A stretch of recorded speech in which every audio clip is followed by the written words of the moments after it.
Assalamualaikum warahmatullahi wabarakatuh.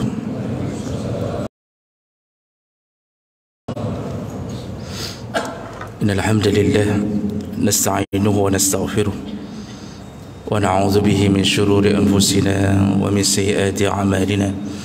May yahdihillahu fala mudilla lahu wa may yudlil fala hadiya lahu. Asyhadu an la ilaha illallah wahdahu la syarika lahu wa asyhadu anna Muhammadan 'abduhu wa rasuluhul karim. Allahumma salli wa sallim ala nabiyyina wa sayyidina Muhammadin wa ala alihi wa ashabihi ajma'in. Amma ba'd. Rabbi shrah li sadri wa yassir li amri wahlul 'uqdatam min lisani yafqahu qawli. Segala puji bagi Allah, kemudian salawat dan salam kepada Rasulullah, pada keluarga dan seluruh sahabat-sahabatnya. Bapak-bapak dan ibu-ibu, jamaah salat subuh yang Allah muliakan, insya-Allah kita akan sambung tentang pembahasan, yaitu perkara-perkara yang apabila dilakukan akan mendapatkan balasan yang sama, baik di dunia maupun di akhirat. Di pertemuan kita yang lalu kita sudah membahas di antara perkara yang akan mendapatkan balasan yang sama oleh Allah adalah mereka yang menampakkan sesuatu yang tidak sebenarnya, maka Allah akan bongkar, Allah akan nampakkan yang sebenarnya. Jadi seseorang yang apabila dia menampakkan kesalehan di depan orang banyak, padahal di belakang adalah seorang munafik, maka Allah akan bongkar kemunafikannya persis seperti apa yang dia tutup-tutupi selama ini. Baik, kita sambung berikutnya. Berikutnya yaitu perkara yang mendapatkan balasan yang sama, dan ini menjadi pembahasan terakhir dalam masalah ini, yaitu orang-orang yang berbuat zalim, orang-orang yang berbuat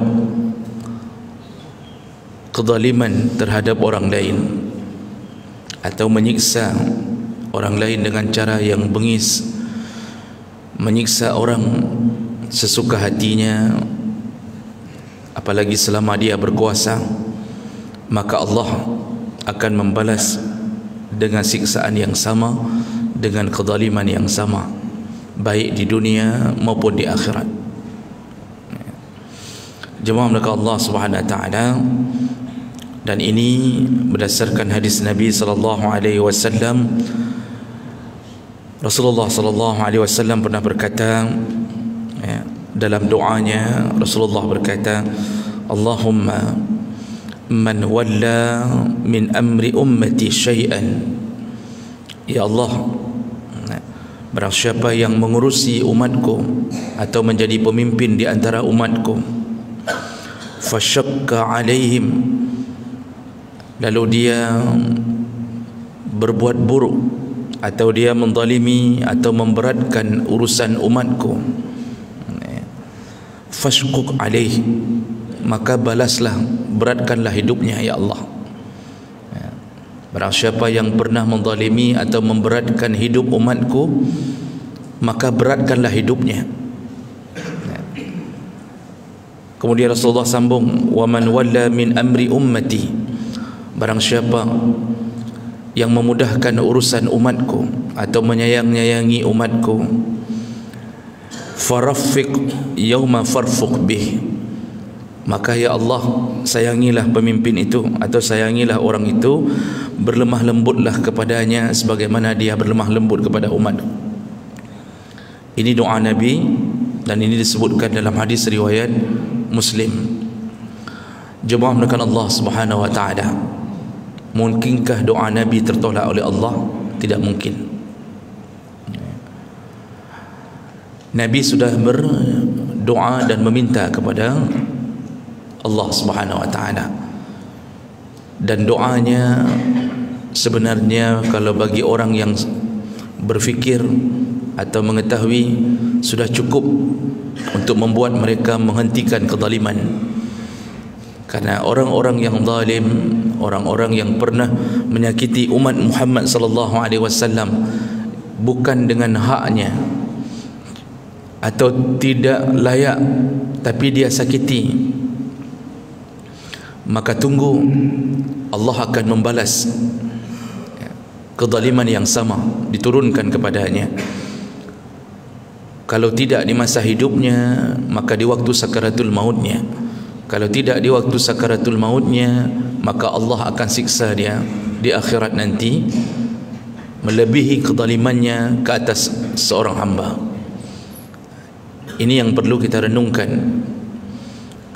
Zalim atau zulmun, itu dasar bahasanya bermakna kegelapan. Maka gelap disebut zulmah atau zulumat jamaknya. Sedangkan menurut syariat, yang disebut zalim adalah menempatkan sesuatu bukan pada tempatnya atau meletakkan sesuatu bukan pada tempatnya. Itu zalim. Orang itu selayaknya dibela. Orang itu selayaknya tidak disakiti, tapi disakiti.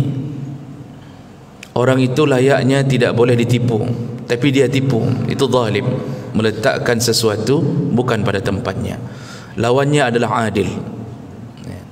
Jadi orang adil, orang yang meletakkan sesuatu sesuai dengan porsinya. Yang perlu dibela, dibela.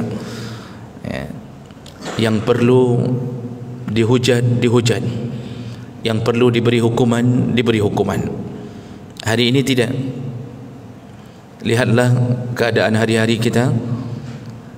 Yang perlu dibela, diberi hukuman. Yang layaknya diberi hukuman, dibebaskan, dibela-bela. Ini kezaliman.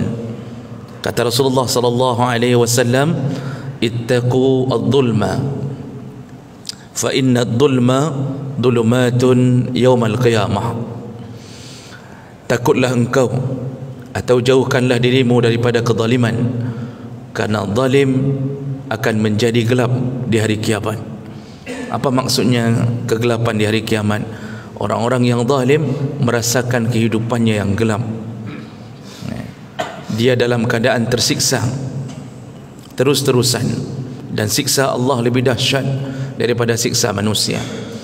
Selain daripada itu, makna gelap di hari kiamat, dia dicampakkan ke dalam tempat yang gelap, yaitu neraka Allah. Jadi jangan mengira neraka itu berwarna merah terang benderang karena warna api. Tidak. Neraka itu keadaannya gelap.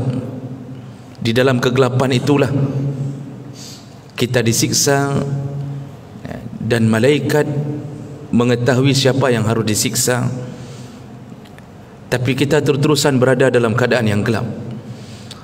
Api neraka bukan warna merah. Ini dalam keterangan para ulama ketika membahas tentang neraka, karena dalam hadis disebutkan api neraka itu dipanaskan berkali-kali oleh Allah, mulai dari putih dipanaskan 1000 tahun sampai kuning, lalu dipanaskan sampai merah, dipanaskan sampai biru, dan itu ukurannya 1000 tahun. Lalu kemudian dipanaskan lagi sampai mencapai puncaknya, yaitu hitam. Api berwarna hitam itu kekuatan api yang punya derajat Celsius paling tinggi.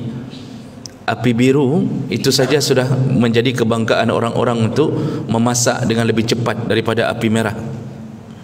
Neraka itu tidak berwarna merah. Neraka itu hitam, gelap, gulita. Di dalam itulah tercampaknya orang-orang zalim. Makanya Rasulullah mengatakan, ittaqud dhulma, berhati-hatilah engkau melakukan kezaliman, fa innad dhulma dhulumatun yaumal qiyamah. Siapa yang melakukan kezaliman, dia akan mendapatkan kegelapan di hari kiamat.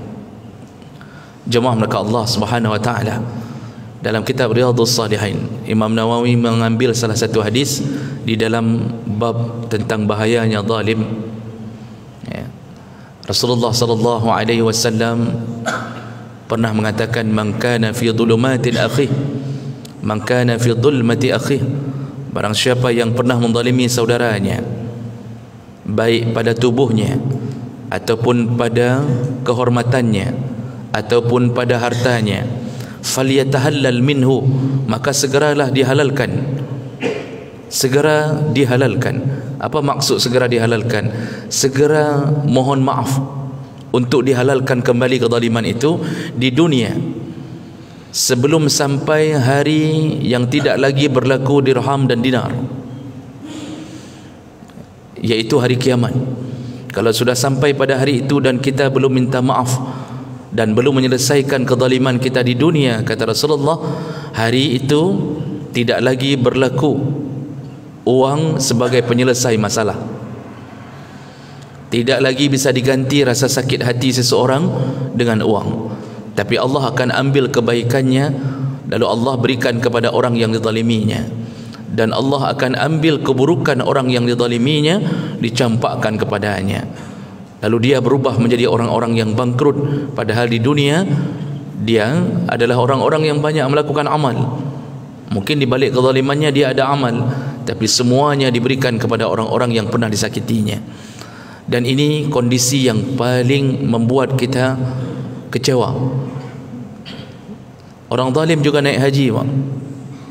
Banyak orang zalim naik haji. Bahkan para koruptor paling sering naik haji umrah, dan bukan umrah biasa, umrah plus. Yang lain 35 juta jalan sendiri, dia dengan 35 juta kemana-mana naik taksi, hotel termewah, dan dia lakukan berulang-ulang. Banyak presiden zalim juga naik haji. Ada yang selalu diberikan izin untuk melihat isi Kaabah, karena para presiden biasanya diistimewakan kalau datang untuk berhaji atau umrah, diberikan izin untuk masuk ke Kaabah. Hampir semua presiden. Presiden Malaysia Tun Najib Abdul Razak, di era terakhir pimpinannya, dia berhaji, diizinkan masuk ke dalam Kaabah. Lalu kemudian ketika pulang masuk dalam penjara. Jadi masuk dalam Kaabah bukan jaminan orang itu selamat. Ini sama seperti Abu Lahab dan Abu Jahal masuk Kaabah. Jemaah melaka Allah, kezaliman itu tidak akan pernah berakhir sebelum meminta maaf. Tidak akan. Walaupun air mata kita menetes di atas sajadah memohon ampun kepada Allah, kalau yang kita zalimi adalah manusia, maka kita perlu menunggu kemaafannya. Kalau dia belum memaafkan, tidak ada maaf dari Allah. Tidak ada maaf. Karena zalim itu terbagi tiga. Dalam catatan para ulama, zalim itu terbagi tiga. Pertama, zalim kepada Allah. Bagaimana zalim kepada Allah? Yaitu dengan cara kafir, menjadi orang kafir atau menjadi orang syirik atau musyrik. Makanya Allah mengatakan wal kafiruna humudz zalimun. Orang-orang kafir merekalah orang-orang zalim. Lalu dalam ayat lain Allah katakan inna syirka la zulmun azim. Syirik itu adalah zalim terbesar. Jadi orang yang zalim kepada Allah adalah orang yang mengingkari ketuhanan Allah.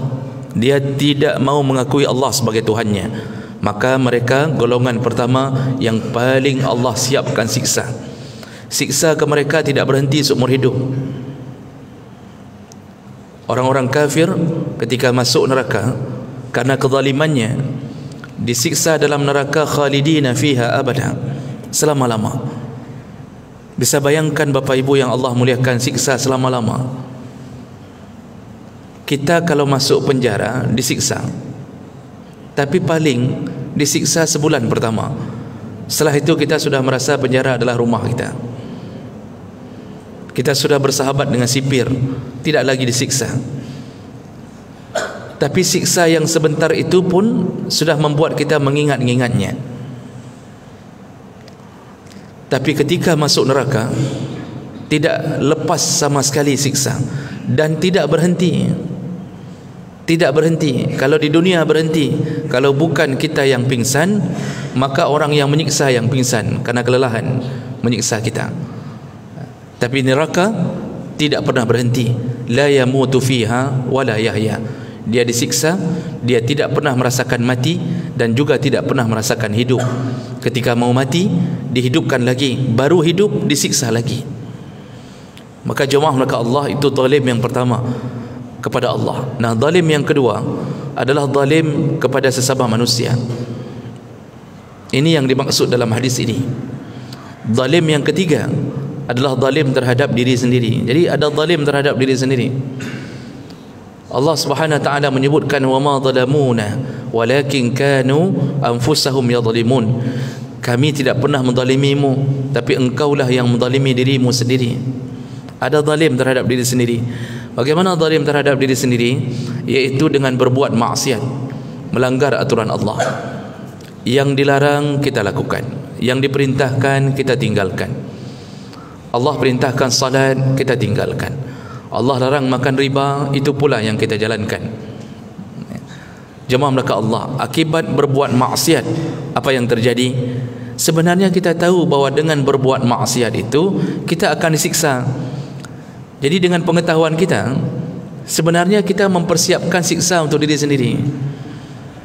Seorang ayah mengatakan kepada anaknya, "Nyana menyohanaka belajar." Nyana ayah poh, kata si ayah. "Nak, kalau kamu tidak belajar, ayah pukul." Ini berarti dia sudah tahu ancaman. Tapi dia sengaja tidak belajar. Maka ketika ayahnya memukulnya, berarti yang ngundang azab siapa? Anak itu sendiri.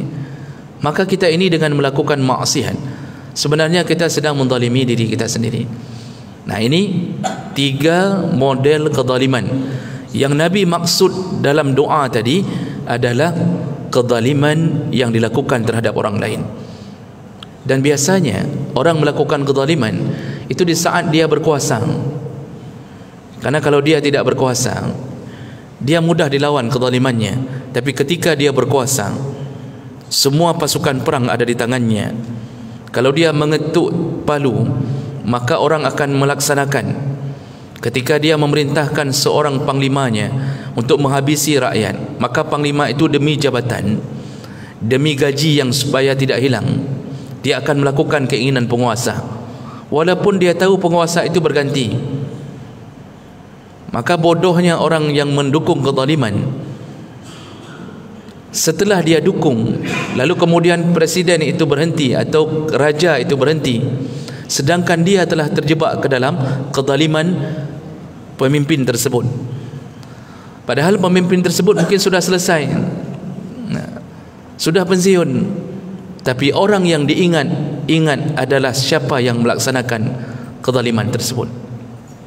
Jemaah maka Allah Subhanahu wa taala, Imam Az-Zahabi menuliskan dalam kitab Al-Kabair, juga Imam Ibnu Hajar Al-Haythami menuliskan dalam kitab Az-Zawajir. Sama tulisannya di mengutip kisah nyata di masa tabi'in. Ada orang yang ketika dia dihampiri oleh orang lain dan tangannya putus.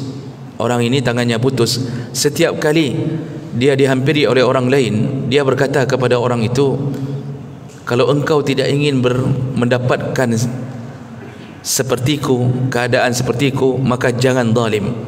Jangan zalim dan jangan zalimi orang." Selalu itu nasihatnya kepada orang. Asal orang mendekat ke dia, asal orang yang berbicara dengannya dan menanyakan kenapa tangannya, dia selalu mengatakan, "Kalau engkau tidak ingin sepertiku, jangan pernah zalimi orang." Apa yang terjadi di balik cerita itu? Diceritakan bahwa dia pernah pada suatu hari ketika dia pulang, dia bertemu dengan seorang nelayan. Jadi orang ini dulunya preman, dia preman. Dia bertemu dengan seorang nelayan yang membawa ikan. Karena dia termasuk orang ditakuti di kampung itu, dia katakan kepada nelayan itu, "Berikan ikan itu untukku." Nelayan itu tidak mau kasih, tapi kemudian dipukulnya nelayan ini. Lalu ikannya diambil. Ikannya diambil, dibawa pulang. Ini seperti merampok. Nah, ketika dibawa pulang sampai di rumahnya, salah satu ikan tersebut menggigit jempolnya. Digigit jempolnya dan dia merasakan sakit yang biasa. Tapi pada malam harinya jarinya berdenyut-denyut bekasan gigitan ikan tersebut. Lalu keesokan paginya dia bangun, jarinya telah bengkak. Dia datang ke tabib. Tabib mengatakan, jarimu terinfeksi. Kalau engkau tidak potong, dia menjalar cepat ke hasta. Ya. Lalu dia mengatakan, kalau begitu potong sajalah. Dipotong jempol tersebut. Rupanya sebelum dipotong sudah duluan naik. Menjalar. Lalu dipotong pergelangannya. Rupanya duluan naik juga sampai dipotong hastanya. Jadi dipotong sampai ke siku dan dia terus naik sampai dipotong ke bahu. Tabib itu heran. Mana mungkin gigitan ikan sampai begitu? Dan orang ini pun merasa heran, kenapa sampai segitunya gigitan ikan, padahal ikan bukan makhluk yang berbisa. Lalu tabib bertanya kepadanya, aku tidak bisa menyembuhkanmu, tapi aku ingin bertanya sesuatu. Apakah engkau pernah melakukan keburukan terhadap orang? Karena orang dulu, Pak, itu imannya masih memungkinkan bertanya seperti itu.